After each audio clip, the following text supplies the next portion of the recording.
Fish and chips. This is a simple dexterity game with an element of area majority. So for those times where you don't feel like setting up El Grande, so you have a game that you can still play, has a similar general idea, and it's a game where you throw chips at fish, or in any case at sea animals.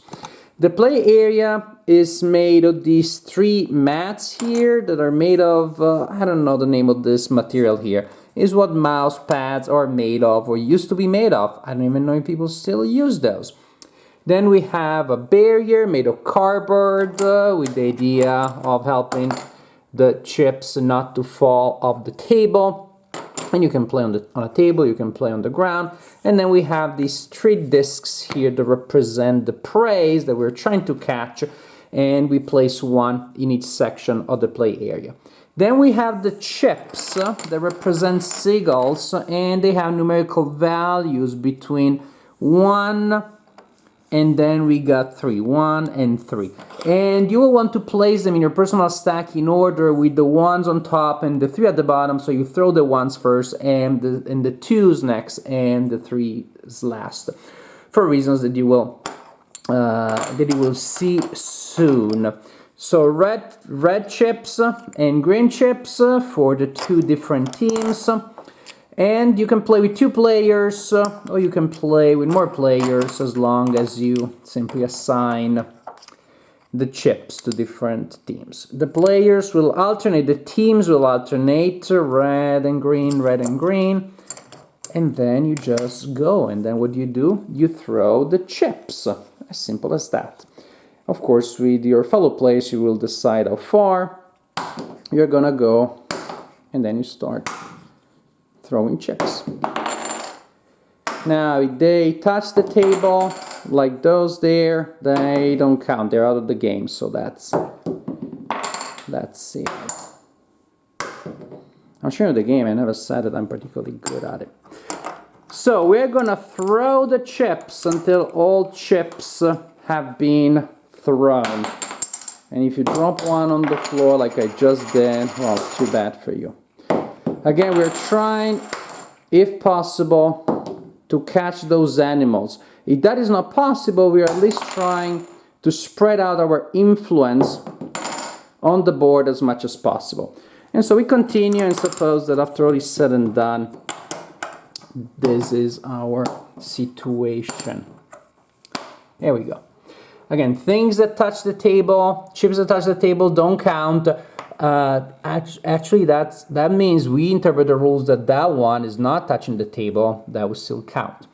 Now, basically, we score each area and each prey. Each area is worth 1 point to the player who has majority. And if there is, and there are chips that are partially under the chips, the ones that are under there removed. That's why you want to keep your 3s last, so they're not as likely to be covered. And that also applies if you're covering your own chips. Too bad. So that one also is removed. When all is said and done, again, we look at the majority in this area. So for example, when we're looking at this area here, this third of the board here, this player has an influence of 2. This player, red, has an influence of 6. If there is a chip in between, you look at the one where the majority is, and it looks like the majority of the chip is on that side, so I'm moving it there. So this player scores, red scores 1 point because he has 6 influence versus 2 in this area.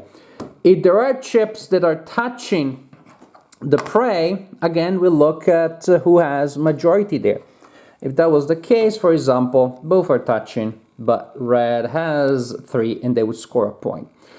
And of course, if only one player has chips touching the prey, then that player has majority there. And then we repeat the process. Here, red scores that prey for sure. We're going to count these ones, see who has majority, and then we see what the situation is. So there are up to 6 points to be scored each round. 1 for each area and 1 for each prey. If there's a tie, both players score that point for that round. And at the end, whoever has the most points that round wins the round. If there's a tie, there's no tiebreaker. Both players count as having won the round. First player or team to win 2 rounds wins the game. Simple as that. If there is a tie, both players or teams would win the game, would win their second round at the same time.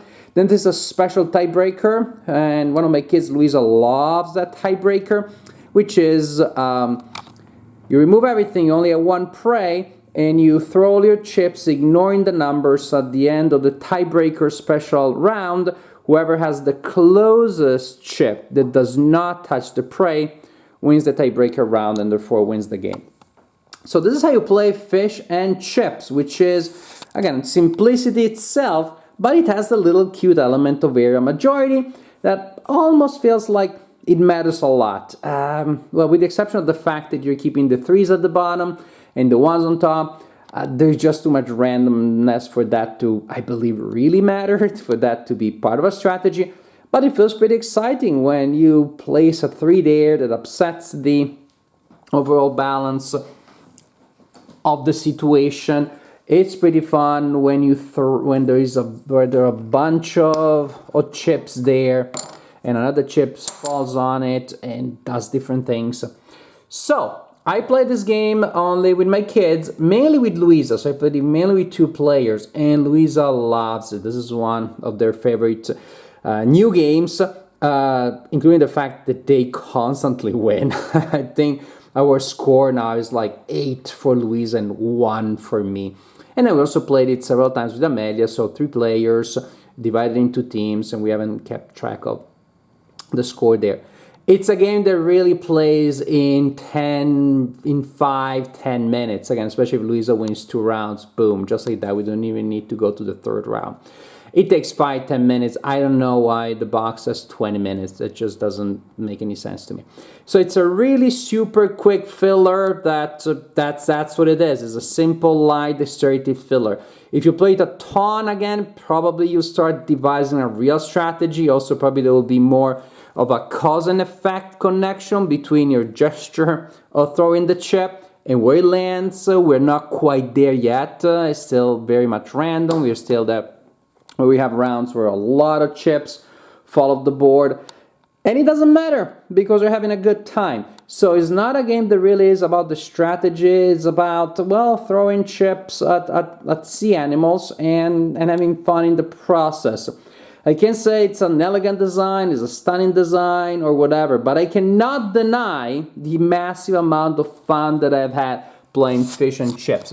So, for the right audience, which may be families, which may be children, which may be somebody who's just looking for a fun, light-hearted filler, that is gonna create a lot of interesting, fun, crazy situations, and you're gonna laugh and you're gonna have a good time. Well, for that kind of super light, unstructured, and massively random gameplay, fish and chips certainly could be a good option.